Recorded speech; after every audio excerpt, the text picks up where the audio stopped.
ఇప్పుడు Shrimati B Vasantha Sairam from Mancherial. Sairam.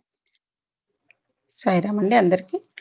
హృదయవాసి స్వామివారి పాదపద్మములకు శతకోటి ప్రణామాలు సమర్పిస్తూ మన ప్రియతమ గురువు గారు ఎమ్మెల్యేని సార్ గారికి, వరలక్ష్మి మేడం గారికి హృదయపూర్వక ప్రణామాలు సమర్పిస్తూ ఏఎస్పి సభ్యులందరికీ సాయిరామ్ అండి. నిన్నటి రోజు మా జీవితంలో ఒక సుదినం అండి. ఆ రోజు నిన్నటి ఏదైతే హృదయవాసి అంటే నా హృదయంలో అదే మనసులో ఒక కోరిక ఉండేది. ఈ మోక్షితాకి భగవద్గీత చెప్పడానికి కానీ భజన చెప్పడానికి కానీ ఒకసారి అడుగుతానని అనుకున్నాను, అంతే. అనుకోకుండా స్వామి అవకాశం సార్ రూపంలో ఎట్లా అంటే ఫస్ట్ మోక్షితాకి భగవద్గీత చెప్పడానికి అవకాశం ఇవ్వండి సార్ అని అడిగాను. మళ్ళీ వెంటనే వేదం చెప్పడానికి, మరి ఈరోజు భజన చెప్పడానికి అవకాశం ఇచ్చారు. మరి నా హృదయవాసికి నేను ఎన్ని శతకోటి ధన్యవాదాలు చెప్పుకున్నా తీరదు ఆ స్వామికి. అలా మనసులో ఏదనుకుంటే అది స్వామి తీరుస్తూ ఉన్నారు. ఇంకా మోక్షిత ఏంటంటే, మోక్షిత గురించి ఫస్ట్ ఆమె బాల వికాస్లో చాలా యాక్టివ్గా వచ్చేదండి. తను ఫస్ట్ బాలబోధలో ఇక్కడ సార్ వాళ్ళ విద్యాసాగర్ గురువు గారి బాలబోధలో వరలక్ష్మి గారు, మేము, అరుణ గారు అందరము మేము బాలబోధలో ఈ అమ్మాయి చాలా యాక్టివ్గా పార్టిసిపేట్ చేసేది. అరుణ గారు వేదములో ఈ అమ్మాయిని చాలా నిష్ణాతురాల్ని చేశారు. అంటే ఆమె గురువులకే గురువుగా మారిందనటానికి సందేహం లేదండి, గట్టిగా చెప్పగలను. ఇప్పుడు అరుణ ప్రశ్న కూడా నేర్చుకుంటుంది. అన్ని సూక్తాలు నమ్మకం చమకం అన్ని కంప్లీట్ చేసుకొని ఇంకా అన్ని నేర్చుకుని అరుణ ప్రశ్న కూడా నేర్చుకుంటుంది. చాలా ఇంట్రెస్ట్ పెడుతుంది అన్నిటికీ, వేదం కానీ మ్యూజిక్ కూడా నేర్చుకుంటుంది.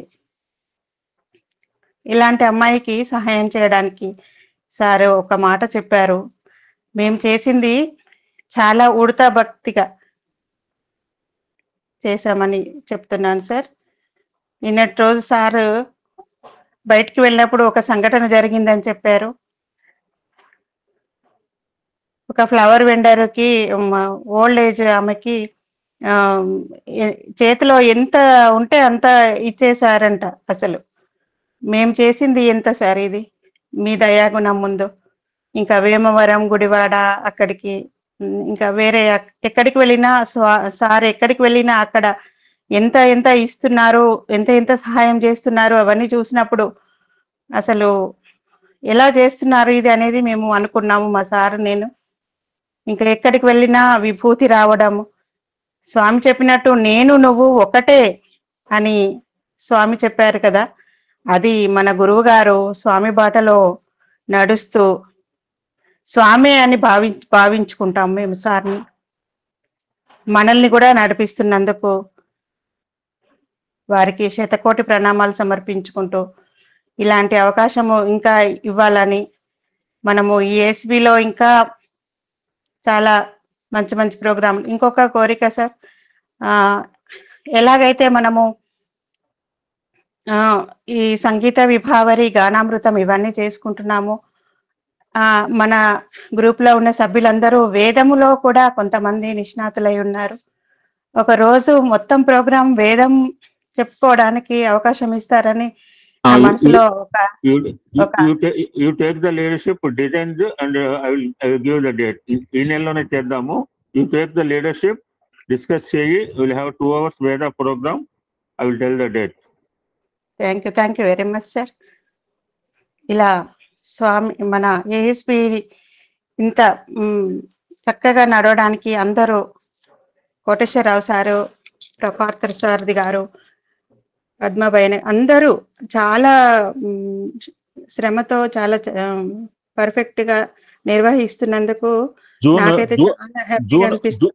జూన్ 22వ తారీఖు నాడు పెట్టుకోండి program. Okay sir, okay sir. Thank you very much sir, ఇలాంటి అవకాశం ఇచ్చినందుకు. సాయిరామ్. ధన్యవాదాలు సార్. మోక్షిత. అమ్మ మోక్షిత బంగారం. సాయిరామ్ సార్. మాట్లాడతావా? అమ్మ ఉన్నారా? ఉన్నారు సార్. సాయిరామ్ సార్. అదే మా పాపకి స్వామి ఇచ్చిన గిఫ్ట్ అంతే, ఇక అంతకు మించి ఏం చెప్పలేదు స్వామి. సాయిరామ్. ఇంతకంటే నాకు కూడా ఏం మాట్లాడరాదు. సాయిరామ్. అంతా స్వామి, అంతకు మించి ఇంకేం లేదు, తెలియదు కూడా. సాయిరామ్.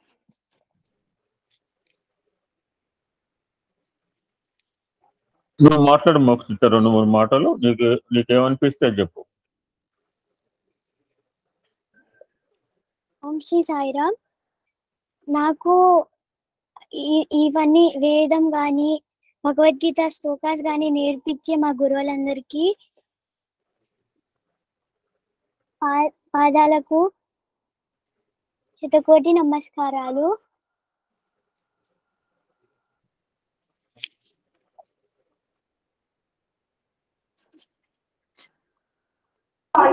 వాయిస్ కట్ అవుతుంది సాయిరా.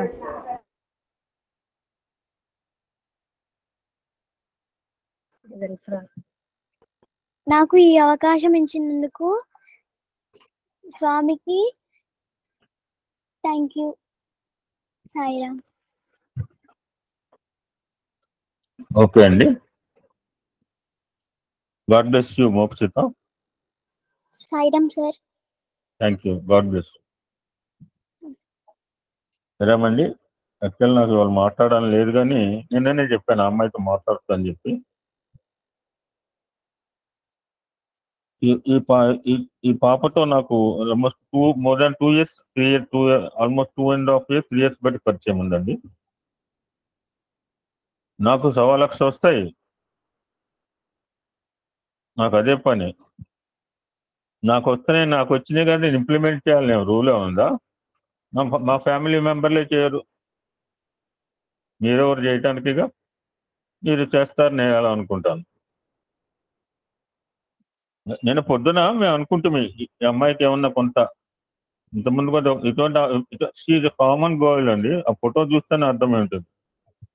మనం చేయూతను ఇవ్వాల్సిన ఇటువంటి పిల్లలకండి, చదువుకోవడానికి. హుండీలో వేయకండి, ఇటువంటి పిల్లలకి ఇస్తే భగవంతుడు ఆనందపరుస్తాడు. నేను పొద్దున ఒక సంకల్పం వచ్చింది, అమ్మాయికి ఏమన్నా కొంత ఎడ్యుకేషన్కి ఇద్దామా అని. I had a thought that was implemented by Gangadhar and Vasanta by yesterday evening itself. నాకు తొరైపాకంలో సంకల్పం రావడం ఏంటి, వాళ్ళు మంచిర్యాలలో ఇవ్వటం ఏంటండి. ఇది 2వ ఒకేషన్. ఒక 4-5 నెలల క్రితము ఒక కళ వచ్చింది నాకు. ఒక ఊళ్ళో ఏదో బియ్యం బస్తాని పంచుతున్నట్టుగా. సో వచ్చిన కాలం బయటికి చెప్పేటప్పుడు ఆయన అమాయక భక్తుడు గత 4 నెలలు బట్టి 5 నెలలు బట్టి రోజు ప్రతి నెల కూడా 4-5 అమృత కలశాలు ఇస్తున్నాడు పాపం. ఆ భక్తికి నేను మాటలో నాకు కళ రావటం ఏంటి, అతను అమృత కలశాలు ఇవ్వటం ఏంటండి. నేను సాయంత్రం మా మేడం అండి ఇదంతా జరిగిన తర్వాత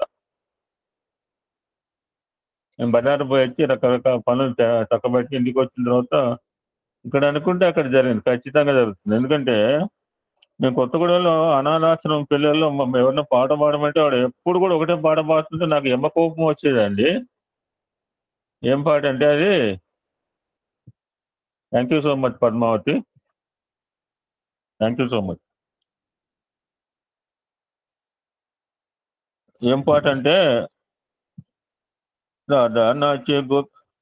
దాంట్లో ఒక చరణం వస్తుంది, వసంత అక్కడ ఉన్న సాయి శేడు ఇక్కడ ఉన్నాడు సాయి వసంత. ఈ పాట పాడుతుంటే నాకు ఎమ్మ కోపం అండి. ఎప్పుడు లేకపోయినా ఇదే వాడికి అర్థం అవుతుందో వస్తుందో లేదు. ఈ మాట ఇది అంటాడు, అక్కడ ఉన్న సాయి శేడే ఇక్కడ ఉన్నాడు అని అంటుంటాడు. వాడికి అర్థమైందో లేదు నాకు తెలియదు. వాడికి అర్థమైనా వాడికి అర్థం కాకపోయినా అక్కడ ఉన్న సాయి శేడు ఇక్కడ ఉన్నాడండి.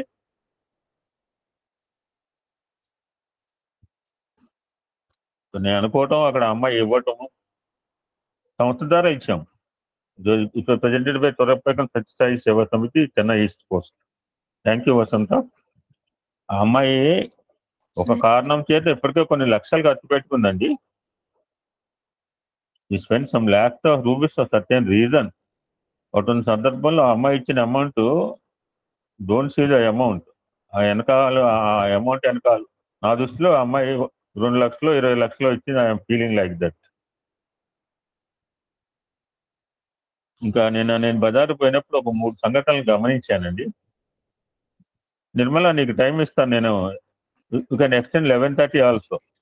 తెలిసిపోయిన రిజల్ట్స్ ఇక చూసి వచ్చేది ఏం లేదు. ఆల్రెడీ ట్రెండ్స్ తెలిసిపోయినాయి. You should not bother about it also now. అంటే ఒక వ్యక్తి మీద అభిమానం ఉంటే ఎలా ఉంటుందో ప్రేమనగర్లో నాగేశ్వరరావు డైలాగ్ అనమాట. వాణిశ్రీతో అంటాడు అనమాట. ఇది సినిమా డైలాగ్ అనుకోకండి. ఒక వ్యక్తి మీద అభిమానము కనుక ఉంటే ఎలా ఉంటుందో స్మాల్ ఎగ్జాంపుల్ అండి. నిన్న 10 పనుల మీద నేను బయటికి వెళ్ళాను. సరే ఒక 30 రూపాయలు ఇచ్చి 100 గ్రాముల పకోడీ ప్యాక్ చేయమన్నానండి. ఆ షాపు కొత్తగా పెట్టిన ఏంటి వీళ్ళ సోది చెప్తున్నారంటే మీరు కూడా చెప్పండి. మీకు ఇటువంటి అనుభవాలు కలిగితే everyday I will accept it. మీరు కూడా చాలా మంది ఇటువంటి ఎక్స్పీరియన్స్ చేసి ఉంటారు. మీ అందరికి కూడా అవకాశం ఇస్తున్నాయి. నేనేదో డబ్బా కొట్టడం కాదు. నేను చెప్పే 3 సంఘటనలు మీరు ఆలకించండి మంచిగా. అతను కొత్తగా బిల్డింగ్ కట్టిన, కొత్తగా రీసెంట్ గా కన్స్ట్రక్షన్ మా ఏరియాలో కట్టిన షాప్ అండి. ఆ బెల్ట్ మారవాడిలండి. ఎంత ఐక్యత ఉందంటే ఏఎస్బీలో కూడా అంత ఐక్యత లేదు. మొత్తం బజార్ మార్వాడీస్ అండి. ఎంటైర్ బజార్ మార్వాడీస్. ఏమన్నా చేయమ్మా, త్యాగగుణం చేయి పద్మ. ఎంటైర్ బెల్ట్ మార్వాడీస్ అండి. అంత రకరకాల షాపులు అండి. హార్డ్వేర్, ఎలక్ట్రిసిటీ, ప్రొవిజన్ షాప్ ఎంతగా కలిసిమెలిసి ఉంటారంటే మళ్ళా కొత్తగా 3 మొత్తం బిల్డింగ్లు కట్టారు. ఆ ఏరియాలో ఖాళీ లేదు. అటువంటి షాప్లో I know that shop owner. నేను అతనికి ఇచ్చింది 30 రూపాయలు ఇచ్చి నేను పకోడీ ప్యాక్ చేయమంటే నా ముందు పెద్ద రాశి ఆల్రెడీ తయారు చేసిన పకోడీ పెద్ద రాశి ఉంది. ఎవడైనా వ్యాపారస్తులు ఏం చేస్తాడంటే అది అమ్ముకోవాలని ప్రయత్నం చేస్తాడు. కానీ ఆ ఓనర్ ఏం చేశాడంటే ఒక వ్యక్తి మీద అభిమానం ఉంటే, ఇప్పుడు కుటుంబీకుల్లోనే ఉండి చావట్లేదు అభిమానం, అంత సోపుటప్పు తయారైపోయింది. భార్యాభర్తల రిలేషన్ కూడా అలానే తయారైంది. ఈవెన్ కొడుకు కూతుళ్ళ రిలేషన్ కూడా ఇలా అభిమానం ఎక్కడ కనపడట్లేదు. ఆ నాగేశ్వరరావు గారు చెప్పిన అభిమానం నేను ఆశ్చర్యపోయానండి. ఇంకో కుర్రాన్ని పిలిచి అక్కడ వేడిగా పకోడీ అవుతోంది సార్కి, ఆ వేడి అతను ఎదురుగా పెద్ద రాశి పకోడీ ఉంది, అది అమ్ముకోవాలి, అలా కాకుండా వేడిగా పకోడీ వేస్తున్నాడు ముందు. సార్కి 100 గ్రామ్స్ ఆ వేడి పకోడీ ప్యాక్ చేసి ఇమ్మన్నాడండి ఓనరు. అతనెవరండి, నేనెవరండి? అంటే ఒక వ్యక్తి మీద అభిమానం ఉంటే ఎలాగా మన ప్రవర్తన ఉంటుంది. దిస్ ఈజ్ 1 ఎగ్జాంపుల్ అండి. రెండోది, ఇంకొక షాపుకి వెళ్ళింటిని. నాకు కావాల్సిన వస్తువులు కొనుక్కున్న తర్వాత నాకు వస్తువులు ఇచ్చిన అమ్మాయితో అన్నాను, మీ సేటు ఎటు వెళ్ళాడు, తిరుపతి ఇంకెక్కడికన్నా అన్నాడు. అంటే నేను ఈ మధ్య కాలంలో లాస్ట్ టైం పోయినప్పుడు అతను మంచిగా జుట్టు గడ్డం పెంచుకొని ఉన్నాడు అనమాట. నిన్న ఆ ఆకారం కనపడలేదు. సో ఈ అమ్మాయి సేల్స్ మెన్ వాళ్ళ ఓనర్ చూపించి, సార్ అడుగుతున్నాడు నిన్ను తిరుపతి పోయినావా, ఎక్కడికి పోయినా అంటే ఆ ఓనర్ నా వంక వింతగా చూస్తున్నాడు. అప్పుడు ఆ ఓనర్తో అన్నమాట, నాకు ఇదే పని అయ్యా, ప్రపంచంలో నాకు కనపడే విషయాలని బుర్రలో ఎక్కించుకోవడమే నా పని. అతని షాప్కి ఎంతో మంది పోతుంటాడు, అతను నన్ను రికగ్నైజ్ చేశాను. అప్పుడప్పుడు వెళ్తుంటాను, నన్ను గుర్తుపెట్టడం లేదు. I know that shop. ప్రపంచంలో ఇటువంటి అన్ని కూడా నా బుర్రలో ఎక్కించుకుంటానంటే ఆ ఓనర్ నవ్వాడండి. ఇక 3వ సంఘటన, అన్నీ కొనుక్కున్నాను, వెళ్ళేప్పుడు నడిచి వెళ్ళాను, వచ్చేప్పుడు నడిచి రావచ్చు, కానీ I don't stake more strain. Walkable PTC colony అంటారు. అక్కడ షేరింగ్ ఆటోలు వస్తే ఐఎమ్ వెయిటింగ్. ఈ సైడ్ వెయిట్ చేస్తున్నాను, north side. South side opposite లో ఒక హోటల్ ఉంది, నాకు తెలుసు ఆ హోటల్, చిన్న హోటల్, బోండాలు, బజ్జీలు, టీ స్టాలు. అక్కడ ఒక ముసలమ్మ నుంచుందండి. పాపం వస్తున్నాడు, మిర్చి బజ్జీలు తింటున్నాడు, ఆ బజ్జీలు తింటున్నాడు, చాయ్లో ముంచుకుంటున్నాడు. కానీ ఆ ముసలమ్మకి చూసిన పాపాన పోలేదు ఎవరికి. I'm waiting for auto in the side రోడ్కి యువతల పక్కన. నాకు అటువంటి దృశ్యం కనపడితే నాకు వెంటనే హృదయం చివుక్కుమంటది. ఈ అమ్మాయితో కూడా వసంతతో ఉన్నాం. పొరపాటు మనం ఏదో దారి తప్పి సత్యసాయి సేవా సంస్థలకు వచ్చా కనుక, లేకపోతే వేరే వాళ్ళగా చేతులు జేబులో పెట్టుకుని అస్సలు తీసే పరిస్థితి ఉండదు. ఖచ్చితంగా చెప్తున్నానండి. స్వామి ఫోన్లో రాబట్టి విపరీతంగా జేబులో చేయబెట్టగలుగుతున్నాం. వెంటనే ఈ రోడ్డు దాటి అవతలకి వెళ్ళి నా చేతిలో ఉన్న అమౌంట్ ఇందాక అమ్మాయి అన్నట్టుగా ఇచ్చాను. ఇచ్చిన తర్వాత నాకే చిన్న పుచ్చుకున్నాను. అంత ముసలమ్మ అలా నుంచుంటే ఈ చిన్న అంటే మళ్ళా అమ్మ అది ఇచ్చేసి అని చెప్పి జేబులో పెట్టి మళ్ళీ ఇంకో పెద్ద కాగితం ఇచ్చాను. ఇదంతా పక్కన ఒకరిద్దరు చూస్తున్నారు, కళ్ళు ఆర్పకుండా చూస్తున్నాడు. వీడేంటి డబ్బులు పంచుతున్నాడు? అందరూ పంచరండి సొసైటీలో. ఆ దాన గుణము త్యాగైనేకే అమృతత్వం మానసహ అనేది అది మనకి స్వామి వలన, స్వామి సంస్థలోకి రావటం వల్ల మనకి వంటబడిందండి. God bless you Mouthika. Thank you so much Vasantha for your generosity and నీ యొక్క త్యాగభావానికి. Thank you sir. Sairam. Nirmala, you can do for 40 minutes. Okay sir. Om Shri Sairam. ఓంకార బీజ రూపాయ సర్వేశాయ జగత్పతే ప్రథమాయ నమస్తుభ్యం శ్రీ సత్యసాయి గణాధిప. భగవాన్ శ్రీ సత్యసాయి బాబా చరణారవిందములకు శతకోటి పాదాభివందనములు సమర్పించుకుంటూ అహం సత్యబోధక ద్వితీయ భాగమును చదువుటకు నాకు అవకాశం కల్పించిన మన ఏఎస్పి అధినేత అయిన పూజ్యులు శ్రీ మల్లెల లక్ష్మీనారాయణ సార్ గారికి, వారి సతీమణి అయిన మల్లెల వరలక్ష్మమ్మ గారికి నా హృదయపూర్వక వందనములు తెలుపుకుంటున్నాను. ఇక మన ఏఎస్బి సాయి కుటుంబ సభ్యులందరికీ ప్రేమపూర్వక నమస్కారములు. సాయిరామ్. అహం సత్యబోధక ద్వితీయ భాగము, పేజీ నెంబర్ 198, 15వ భాగం. పరమాణువు నుండి మేరు పర్వతము వరకు అంతా దైవ స్వరూపమే. యద్భావం తద్భవతి. ప్రేమ స్వరూపులారా, ప్రతి ప్రాణి యందు, ప్రతి ఆకారమునందు, ప్రతి జీవి యందు ఉన్నది దైవత్వమే. ఇది అది అని చెప్పనేలా. అనోరణీయాన్ మహతో మహీయాన్.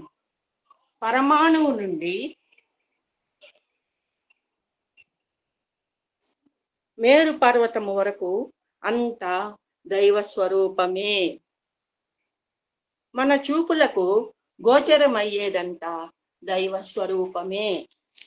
మన చెవులకు వినిపించే ప్రతి శబ్దము దైవ స్వరూపమే. మన మనస్సునందు కలిగే ప్రతి సంకల్పము దైవ స్వరూపమే. హృదయము నుండి ఆవిర్భవించే ఆనందమంతయు దైవ స్వరూపమే. ఈ విశ్వమే విష్ణు స్వరూపము. ఇట్టి విశ్వాన్ని తెల్లవారి లేచినది మొదలు రాత్రి పరుండునంత వరకు చూస్తూ, అనుభవిస్తూ, ఆనందిస్తూ తిరిగి దైవాన్ని చూడాలని ఆశించడం ఎంత వెరితనం. మీరు క్షణక్షణము దైవాన్నే దర్శిస్తున్నారు. కణకణమునందు దైవాన్నే స్పర్శిస్తున్నారు. సర్వత్రా దైవాన్నే అనుభవిస్తున్నారు.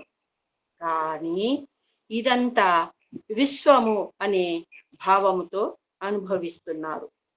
విశ్వమే విష్ణు స్వరూపమని గుర్తించుకుంటే తప్పక విష్ణు స్వరూపము గోచరిస్తుంది.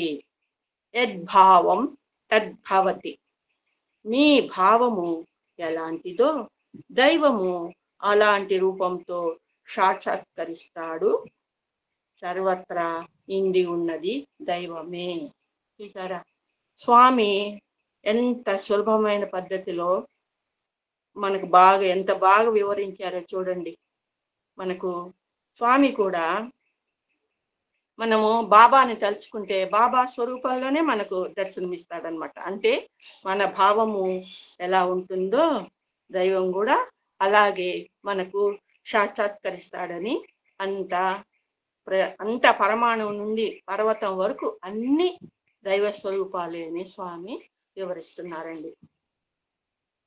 ఇందుగలడందు లేడని సందేహము వలదు చక్రి సర్వోపగతండు ఎందెందు వెతకు చూసిన అందందే గలడు.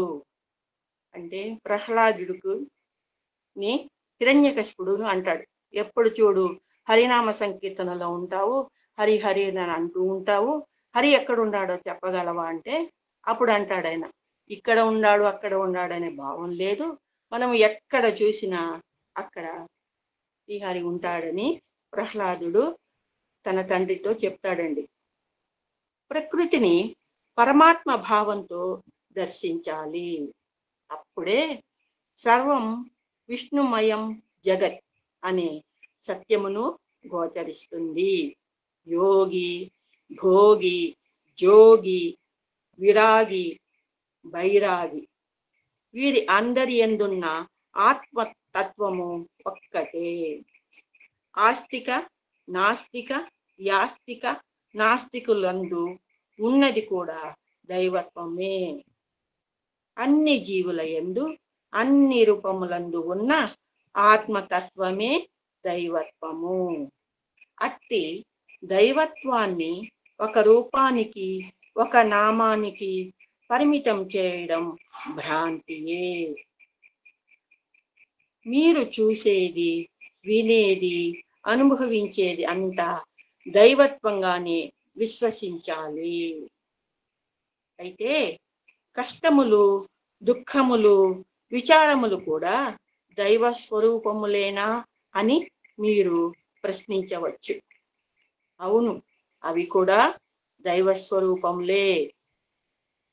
స్వామి చెప్తున్నారు చూడండి, ప్రకృతిని పరమాత్మ ఇంట్లో భావంతోనే దర్శించాలంట. అంతా సర్వం విష్ణుమయం జగత్ అనే నిజాన్ని చెప్తున్నారు. అందరూ యోగి గాని, భోగి గాని, జోగి గాని, విరాగి గాని, బైరాగి గాని అందరిలో ఉండేది ఆత్మతత్వం ఒకటే.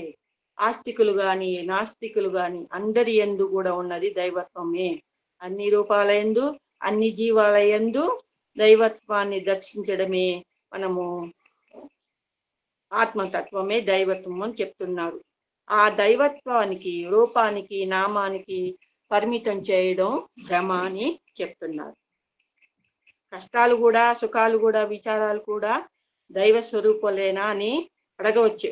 అవును, అవి కూడా దైవ స్వరూపంలే అని స్వామి ఒక చిన్న ఉదాహరణ చెప్తున్నారు చూడండి. శ్రీమన్నారాయణుడు హిరణ్యకశిపుని పాలుట యముడైనాడు. అతని కుమారుడైన ప్రహ్లాదుని పాలిట దేవుడైనాడు. యముడు తానే, దేవుడు తానే. ఈ రెండు దైవ స్వరూపములే. చూడండి, ఆయన హిరణ్యకశిపుడు హరిని ద్వేషించిన దానివల్ల ఆయన పాలిట హరి యముడైనాడు అనమాట. ఈ ప్రహ్లాదుడు ఎల్లవేళలా ఎప్పటికీ శ్రీహరి చింతన చేసిన దానివల్ల అతనికి దేవుడైనాడని స్వామి చెప్తున్నారండి. పురుష ప్రయత్నము, దైవానుగ్రహము ఉన్నప్పుడే ఫలసిద్ధి. భగవాన్ అనగా అర్థమేమిటి? భ అనగా ప్రకాశం, గ అనగా ఇవ్వడం, వాన్ అనగా సమర్థుడు. ప్రకాశమును చేకూర్చగల సమర్థుడే భగవంతుడు. అంటే మనకు ప్రకాశాన్ని ఇచ్చేవాడే దేవుడని చెప్తున్నారండి. ఇలాంటి దైవత్వమును మీరు ఏవో కొన్ని రూపనామములకు పరిమితం చేసి అనేక విధములైన సాధనలు సల్పుతున్నారు. అయితే బియ్యం ఉడికేంత వరకు నిప్పు అవసరమైనట్లుగా హృదయ పరిపక్వత చేకూరేంత వరకు సాధనలు అవసరమే. నిజమే, మరి మనం దైవత్వాని కోసం ఎన్నో రూపాలని, నామాల్ని జపం చేసుకుంటా ఆ రూపంతో మనం ధ్యానం చేసుకుంటా సాధనలు చేస్తుంటామన్నమాట. మనము పొయ్యి మీద అన్నం బియ్యం పెట్టినప్పుడు అది ఉడికేంత వరకు మనము నిప్పు ఉండాల్సిందే. అలాగా నిప్పు అవసరమైనట్లుగా మన హృదయానికి ఇది పరిపక్వత అంటే మనకు అన్ని అర్థమయ్యేంత వరకు సాధనలు అవసరమే. వానలు వచ్చేనంచు భువి పండునే విత్తులు నాటకున్న ఆ వానలు రానిచో ఫలము వచ్చునే విత్తులు నాటియున్నా. విత్తులు నాటాలి, వానలు రావాలి, అప్పుడే పంట పండుతుంది. అదే విధముగా పురుష ప్రయత్నము దైవానుగ్రహము రెండు ఉన్నప్పుడే ఫలసిద్ధి కలుగుతుంది. అని మనం విత్తనాలు నాటితే వాన రాకుండా ఉంటే విత్తనం మొలకెత్తుతుందా అంటే వర్షం రాకపోయినా ఇప్పుడు ఉండేవారు బావిల్లో నీళ్లు పొలానికి నీరు పెంచి విత్తులు వస్తున్నాయి అనుకోండి. కానీ సహజంగా వానలు పడినప్పుడే ఆ పంట కూడా చాలా వృద్ధిలోకి వస్తుందండి. పురుష ప్రయత్నము దైవానుగ్రహము రెండు ఉండాలని స్వామి చెప్తున్నారండి. పాలలో వెన్న సర్వత్రా వ్యాపించున్నది, కానీ ఆ పాలను ఒక పాత్రలో పోసి వెన్న ఎక్కడా అని ఎన్ని దినములు వెతికినా వెన్న కనిపిస్తుందా? ఆ పాలు పాడైపోతాయి గాని వెన్న కనిపించదు. మొట్టమొదట పాలను పెరుగుగా మార్చాలి, ఆ పెరుగును మథనం చేయాలి, అప్పుడే వెన్న కనిపిస్తుంది. అదే విధముగా సర్వత్రా ఉన్న దివ్యత్వాన్ని దర్శించాలంటే దానికి తగిన సాధన చేయాలి. చూడండి ఎంత సులభంగా చెప్తున్నారు. పాలలో వెన్న ఉంది అని మనం అనుకుంటే వెన్న కనిపిస్తుందా? కనపడదు. దానికి మనము పెరుగు వేసి తోడు పెట్టి దాన్ని మదనం చేసి చిలికితే అప్పుడు మనకు వెన్న కనిపిస్తుంది. అలాగే మనం కూడా అన్నింట్లో ఉన్న దివ్యత్వాన్ని దర్శించాలంటే తగిన సాధన చేయాలని స్వామి ఎంత సులభంగా చెప్తున్నారు చూడండి. భగవంతుడు మీలోనే వైశ్వానరుడుగా ఉన్నాడు. మీరు ఆహారాన్ని భుజించే ముందు దానిని బ్రహ్మార్పణం చేస్తున్నారు. బ్రహ్మార్పణం బ్రహ్మహవిః బ్రహ్మోగ్నౌ బ్రహ్మణాహుతం బ్రహ్మైవ తేన గంతవ్యం బ్రహ్మకర్మ సమాధినా. బ్రహ్మ ఎక్కడున్నాడు? మీలోనే ఉన్నాడు. కనుకనే తక్షణమే మీ లోపల నుండి జవాబు వస్తుంది. ఏమని?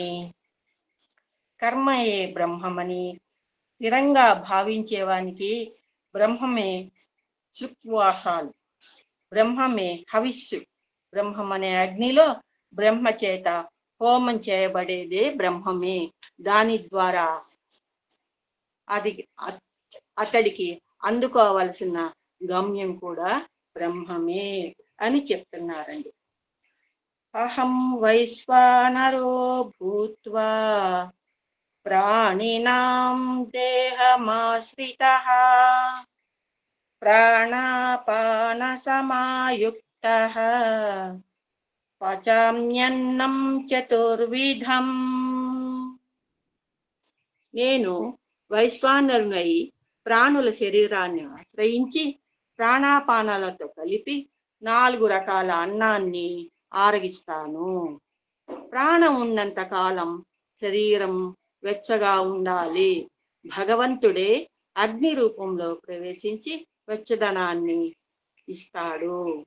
కడుపులో జఠరాగ్నిగా ఉండి ఆకలి పుట్టిస్తూ ప్రాణంతో ఆహారాన్ని స్వీకరిస్తూ అన్నాన్ని ఆరగించాలి. అపానంతో మలాన్ని తోసివేస్తూ ఆయన శరీరాన్ని ఆరోగ్యవంతంగా నిలబెట్టుతాడు. ఏ ఒక్క పని జీవుడు తనకు తానుగా చేసుకోలేడు.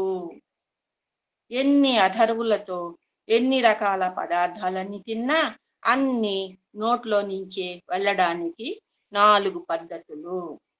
భక్ష్యం, పేయం, లోహ్యం, లేహ్యం, చోష్యం అవి తినేవి, తాగేవి, నాకేవి, చీకేవి. ఇంకా వేరే పద్ధతి లేదు అని స్వామి చెప్తున్నారండి. ఓ పిచ్చివాడా, నేను వైశ్వానరుగా నీలో ఉండి నీవు భుజించిన ఆహారాన్ని జీర్ణింపజేసి దానిని దేహంలోని సర్వాంగములకు వ్యాపింపచేస్తున్నాను అంటున్నాడు. భగవంతుడు మీ లోపల వైశ్వానరుడుగా ఉంటున్నాడు, బయట విష్ణు స్వరూపుడై ఉంటున్నాడు. కనుక భగవంతుడు మీకంటే వేరుగా ఉన్నాడన్న భావంతో ఆరాధించకండి. భగవంతుడు మీ అందే ఉంటున్నాడు, కానీ మీరు గుర్తించలేకపోతున్నారు. మీరు సరి అయిన రీతిలో సాధనలు చల్పినప్పుడు మీ నుండియే ఆవిర్భవిస్తాడు. మీ అందే ఉన్న దైవాన్ని గుర్తించాలంటే మీరు పరిపూర్ణమైన స్వార్థరహితమైన ప్రేమను అభివృద్ధి పరచుకోవాలి. ప్రేమ అభివృద్ధి పరచుకున్నప్పుడే ప్రేమ స్వరూపుడు సాక్షాత్కరిస్తాడు. ప్రేమయే లేకుండా ఎన్ని సాధనలు చేసినా లాభం లేదు. స్వామి చూడండి ఎంత బాగా చెప్తున్నారు. నేను నీలోనే ఉండి భుజించిన ఆహారాన్ని జీర్ణింపజేసి దాన్ని అన్ని అవయవాలకి పంపిస్తున్నాను అంటున్నాడు. బయట నీలో వైశ్వానరుడుగా ఉంటున్నాను, బయట విష్ణు స్వరూపుడుగా ఉంటున్నాను. భగవంతుడు మీకంటే వేరుగా ఉన్నాడనే భావంతో పూజించకండి, ఆరాధించకండి అంటున్నాడు. భగవంతుడే మీ అందే అంటే నీలోనే ఉన్నాడని స్వామి ఎంత బాగా చెప్తున్నారు చూడండి. కొంతమంది ధ్యానము పేరుతో గంటల తరబడి కళ్ళు మూసుకొని కూర్చుంటారు, కానీ క్షణమైన మనస్సును స్థిరంగా ఉంచుకోలేరు. అలాంటప్పుడు ధ్యానము పేరుతో కాలమును వ్యర్థం చేయడం ఎందుకు? భగవంతుడు కాలస్వరూపుడు కనుక కాలమును వ్యర్థం చేయకండి. స్వామి కాలాన్ని వ్యర్థం చేయకండి అని చెప్తున్నారండి. చాలా మంది ధ్యానంలో ఫుల్ఫిల్ కాలేరండి. ఎందుకంటే కూర్చున్నప్పుడు మనసులోకి ఏదేదో ఆలోచనలు, స్థిరంగా కూడా ఉండలేం మనం. అది ఎవరో ఎంతో మందికి సాధ్యం కాదు, కొంతమందికి మాత్రం సాధ్యమవుతుంది. అందుకని కాలాన్ని వ్యర్థం చేయొద్దండి అని స్వామి చెప్తున్నారండి. కర్తవ్య కర్మలను భగవత్ చింతనతో చేస్తే దైవాన్ని సులభంగా పొందగలరు. సర్వతః పాణిపాదం సర్వతోక్షిరోముఖం సర్వతః శృతిమల్లోకే సర్వమావృత్య తిష్టతి.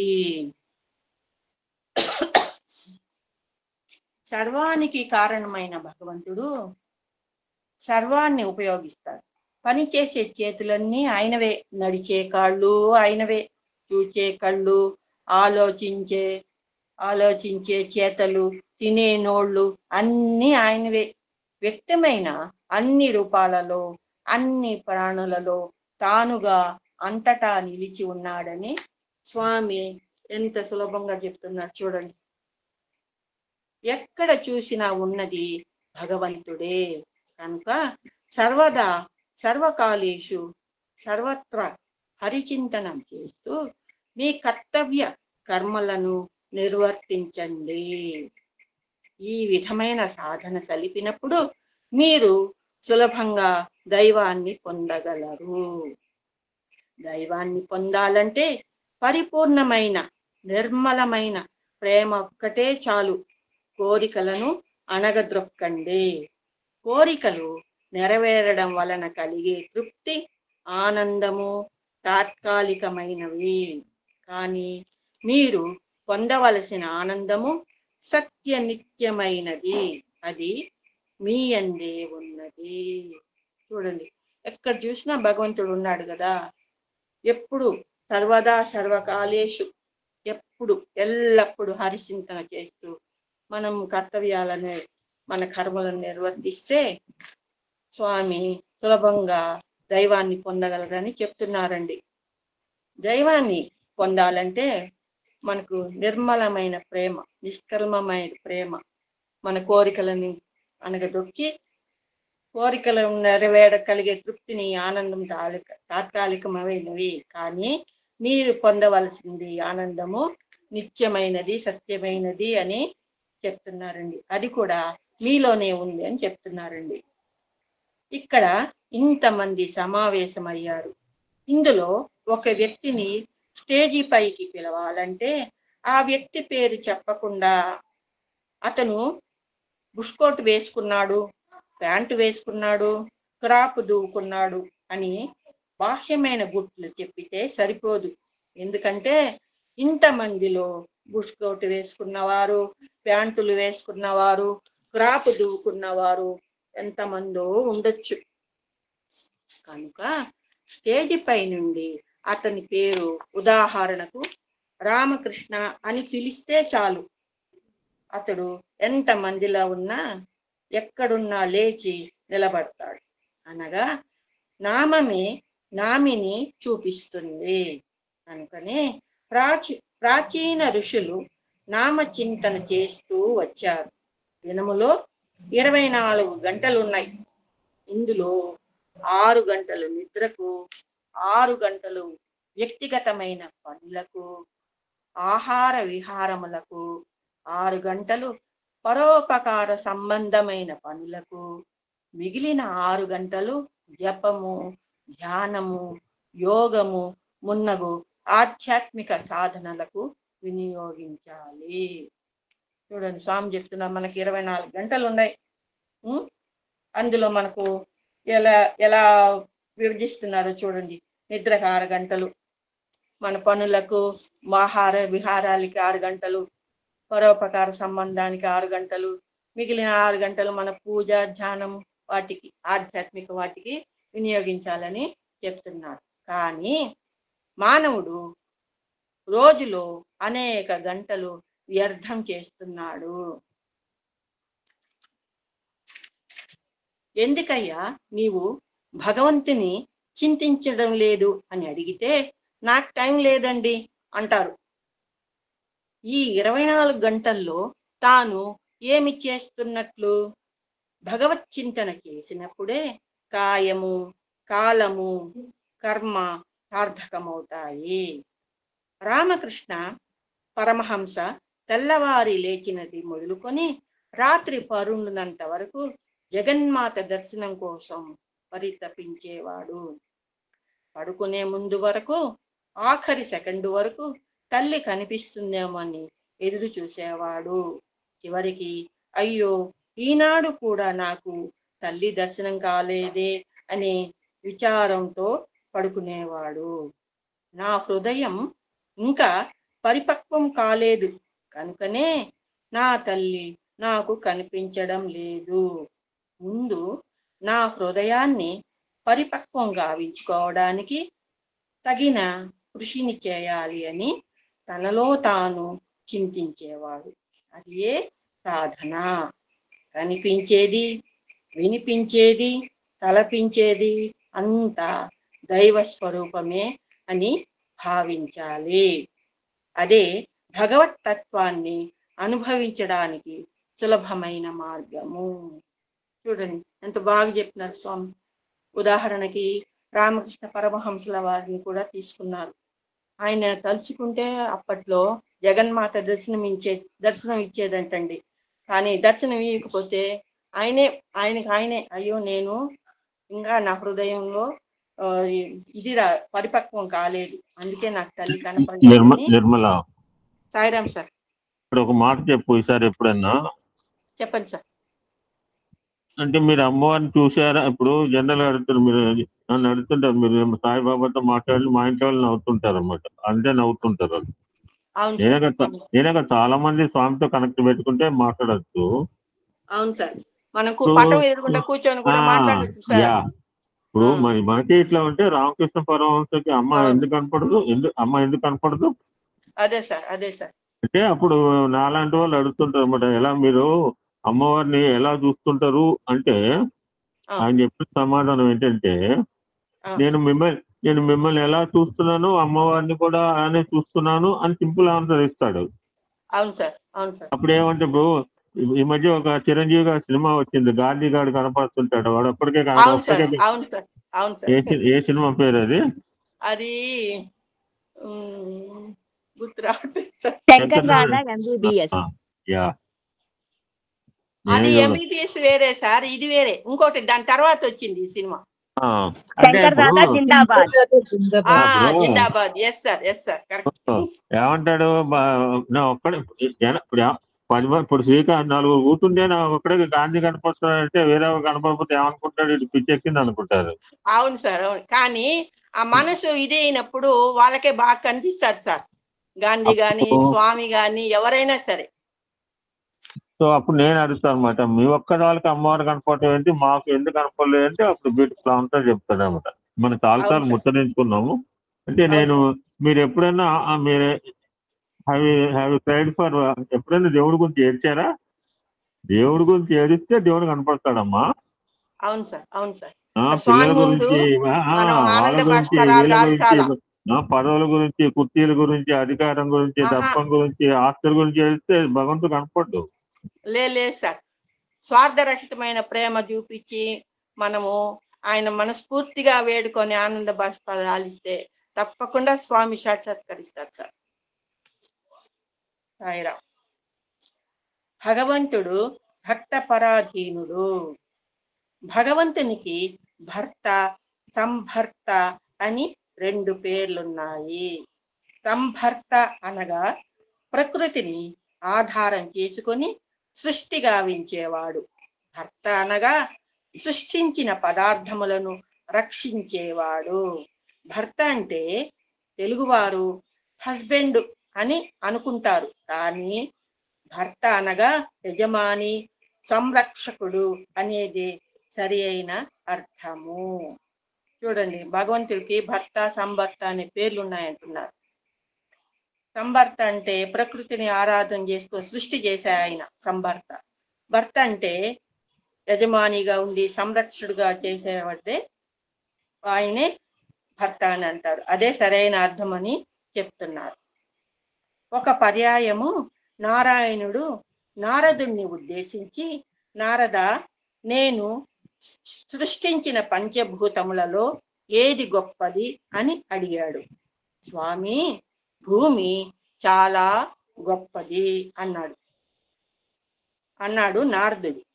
భూమి గొప్పదే గాని భూమిలో 3 భాగాలు సముద్రం మింగివేసిందే కనుక సముద్రము గొప్పదా, భూమి గొప్పదా అని అడిగాడు.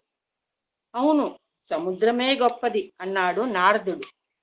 అంత గొప్ప సముద్రాన్ని అగస్త్యుడు ఒక్క గుటకలో మింగినాడు. కాబట్టి సముద్రము గొప్పదా, అగస్త్యుడు గొప్పవాడా అని అడిగాడు.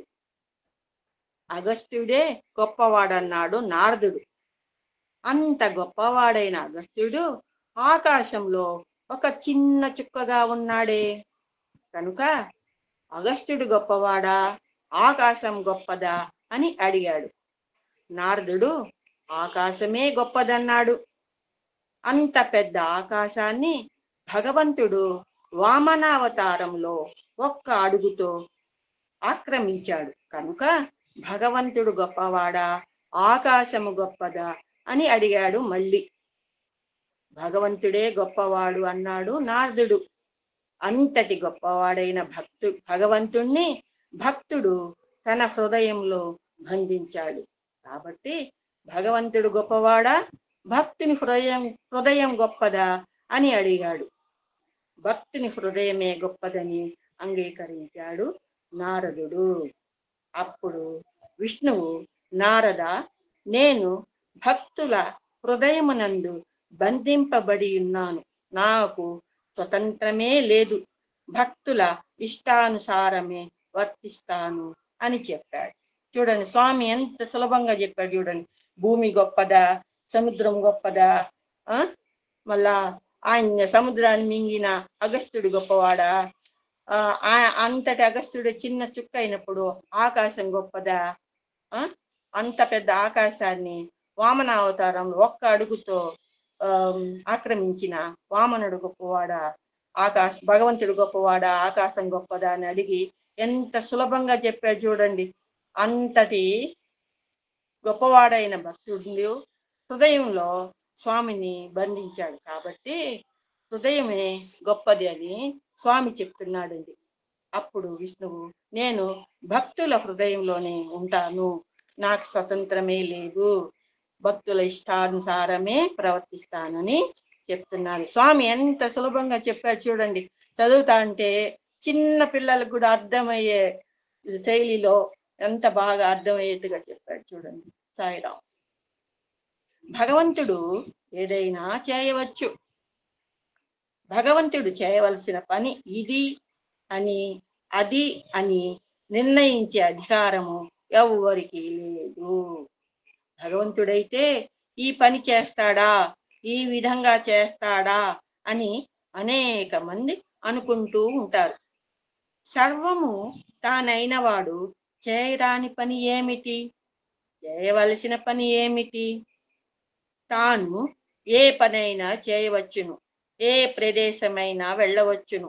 ఇది భగవంతుడు ఎందుకు చేయాలి అనే అధికారము ఎవ్వరికీ లేదు.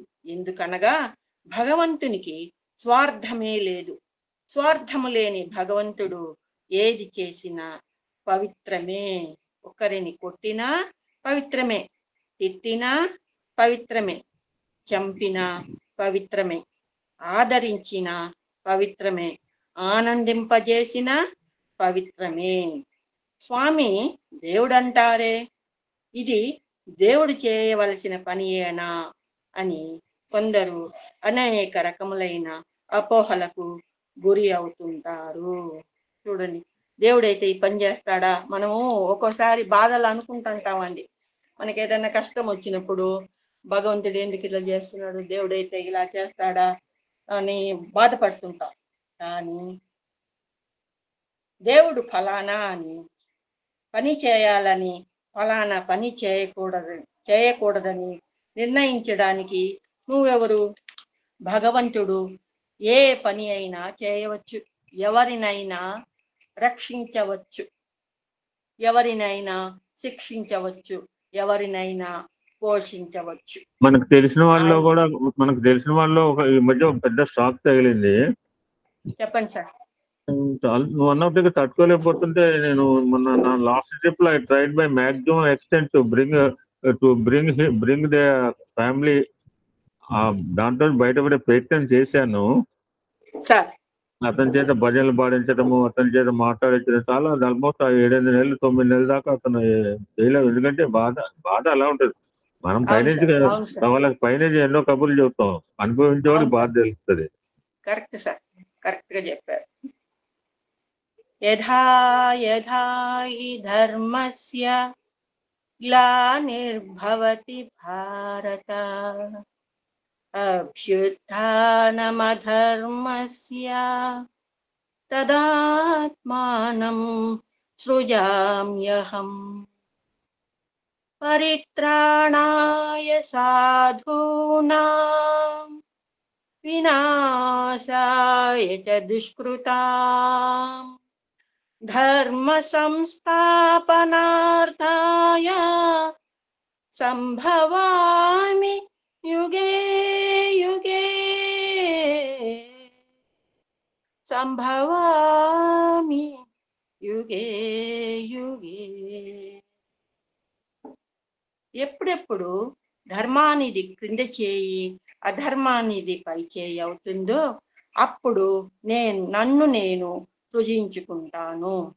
సాధువుల్ని రక్షించడానికి, దుష్టులను నాశనం చేయటానికి, ధర్మాన్ని నెలకొల్పటానికి యుగములో నేను జన్మిస్తాను అని చెప్తున్నారండి.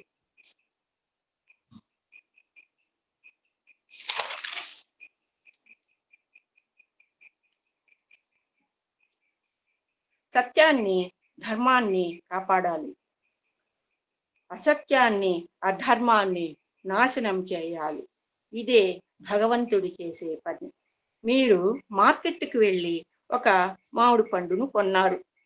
ఆ పండును నేనే డబ్బిచ్చి కొన్నాను అని దానిని పైతోలుతో కూడా భుజిస్తారా? టెంకను కూడా మింగుతారా? టెంకను, తోలును పారవేసి గుజ్జును మాత్రమే స్వీకరిస్తారు. అదేవిధంగా మంచిని మాత్రమే స్వీకరించి చెడ్డను విసర్జించాలి. అది మానవత్వము. చూడండి ఎంత సులభంగా అర్థమయ్యేట్టుగా చెప్తున్నాడు స్వామి. దానికి ఉదాహరణ మామిడి పండు. ఎంత ఈజీగా చెప్పారు చూడండి. స్వామి మాటలు మనకు చాలా, అసలు చదువుతా అంటే అంత బాగుంది సాయిరాం. దైవం కోసం ఏడిస్తే దైవం తప్పక కనిపిస్తాడు. రూపనామములు వేరుగా ఉన్నాయి, కానీ అందరి యందు ఉన్నది పంచభూతములే. దేహము అస్థిరమైనది కనుక ఇది ఉన్నంతలోనే దివ్యత్వాన్ని అనుభవించడానికి తగిన సాధన చేయాలి. దేహం ద్వారానే దైవాన్ని పొందగలుగుతారు. దేహమే లేక మీరు ఏ కర్మలు ఆచరించలేరు. దేహము కర్మక్షేత్రము, హృదయము ధర్మక్షేత్రము. హృదయంలో నివసించే దైవాన్ని తెలుసుకోవాలంటే హృదయాన్ని పవిత్రం చేసుకోవాలి. దైవాన్ని పొందడం కంటే సులభమైనది జగత్తులో మరొకటి లేదు. చూడండి, రూపాలు నామాలు వేరువేరుగా ఉన్నా కూడా మన దేహము అన్ని పంచభూతాలే అందరూ ఎందులోనే ఉంది. దేహము అస్థిరమైనది. అంటే మనకు మన దేహంలో జీవుడు ఉన్నంత వరకే మనం దేహాన్ని కదల్చగలుగుతాము, కానీ ఏ పనైనా చేయగలుగుతాం. ఆ జీవుడు పోతే అస్థిరమైపోతుంది. అందుకని మనం ఉన్నంత వరకు దివ్యత్వాన్ని అనుభవించడానికి సాధన చేయాలని స్వామి చెప్తున్నారండి. దేహం ద్వారానే అన్ని చేయాలి అని చెప్పి, మన దేహం లేకపోతే మనం ఏమీ చేయలేము. మన హృదయమే ధర్మక్షేత్రము అని, హృదయంలో నివసించే దైవాన్ని తెలుసుకోవాలంటే హృదయాన్ని పవిత్రంగా ఉంచుకోవాలి అని చెప్తున్నారండి స్వామి. దైవాన్ని పొందడం కంటే సులభమైనది జగత్తులో మరొకటి లేదు. ఎందుకు మీరు ఇంత కష్టపడుతున్నారు?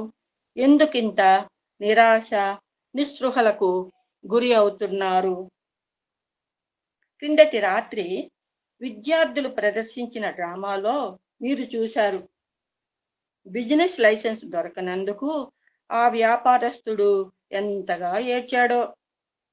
ఈనాటి మానవుడు ఇట్టి లౌకికమైన విషయాల కోసం ఏడుస్తున్నాడు గాని దైవం కోసం ఏడ్చడం లేదు. చూడండి, మనము ఇటువంటి లౌకిక విషయాల కోసం మనము ఇప్పుడు వ్యాపారం కానీ మనం ఏదన్నా అనుకుంటే జరగకపోతే అయ్యో మనకి జరగలేదే, మనకి ఇలాగైందే అని చాలా బాధపడుతున్నాం. లౌకిక విషయాల కోసం ఏడుస్తున్నాం కానీ దైవం కోసం ఏడ్చడం లేదు. ఒక పర్యాయం నరేంద్రుడు రామకృష్ణుని వద్దకు వెళ్ళి, స్వామి మీరు దైవాన్ని చూశారా అని అడిగాడు. చూశాను అన్నాడు రామకృష్ణుడు. ఎట్లా చూశారు అని మళ్ళీ ప్రశ్నించాడు. నరేంద్రుడు, నిన్ను నేను, నన్ను నీవు చూస్తున్నట్లుగా దైవాన్ని కూడా చూశాను. మనం అనుకున్న మాట వచ్చింది చూసావా? అవును సార్, అవును సార్. నేను చూడలేదు, నేను పుస్తకమే చూడట్లా. అవును సార్, దైవాన్ని కూడా చూశాను అని రామకృష్ణుడు బదులు చెప్పాడు. మరి అందరికీ ఎందుకు కనిపించడం లేదని ప్రశ్నించాడు నరేంద్రుడు. అప్పుడు రామకృష్ణుడు చక్కని జవాబు చెప్పాడు. అయ్యా, లోకులు ధనము కోసం ఏడుస్తున్నారు, భార్యా పిల్లల కోసం ఏడుస్తున్నారు, ఇండ్ల కోసం ఏడుస్తున్నారు, కానీ దైవం కోసం ఏడుస్తున్నారా? దైవం కోసం ఏడ్చినప్పుడు తప్పక దైవం కనిపిస్తాడు అని రామకృష్ణుడు వారు నరేంద్రుల వారికి సమాధానం ఇచ్చారండి. నిజమే కదా, మనకు అది కావాలి ఇది కావాలని ఏడుస్తూ మొరపెట్టుకుంటే ఆయనకి తెలుసు మనకి ఏది ఇవ్వాలో ఏది ఇవ్వకూడదు. కానీ ఆయన కోసమే మన ప్రార్థన చేస్తూ ఆయన్నే స్మరిస్తూ నిస్వార్థంగా ప్రార్థన చేసి వచ్చినప్పుడు తప్పకుండా దైవం స్వామి మనకు కనిపిస్తారు. సాయిరామ్, ఇంకా ఉందా సాయిరామ్ టైం? అయిపోయింది మొత్తం. Okay sir. సాయిరామ్ సార్, నాకు ఇంతటి మహద్భాగ్యాన్ని ఈ సత్యబోధక పుస్తకాన్ని చదవడానికి కల్పించిన ఏఎస్పి అధినేత అయిన స్వామి మల్లెల లక్ష్మీనారాయణ గారికి, సాయి కుటుంబ సభ్యులందరూ ఇంతసేపు వినినందుకు మనస్ఫూర్తిగా కృతజ్ఞతలు సమర్పించుకుంటూ అందరికీ సాయిరామ్ అండి. భగవాన్ పాద ప్రమాణములకు అనేక శతకోటి వందనాలు. సాయిరామ్, సాయిరామ్, సాయిరామ్. సాయిరామ్ సార్, గురువు గారు ఏమైనా మాట్లాడతారు సార్? ఇప్పుడు మాట్లాడేది లేదు. సాయిరామ్.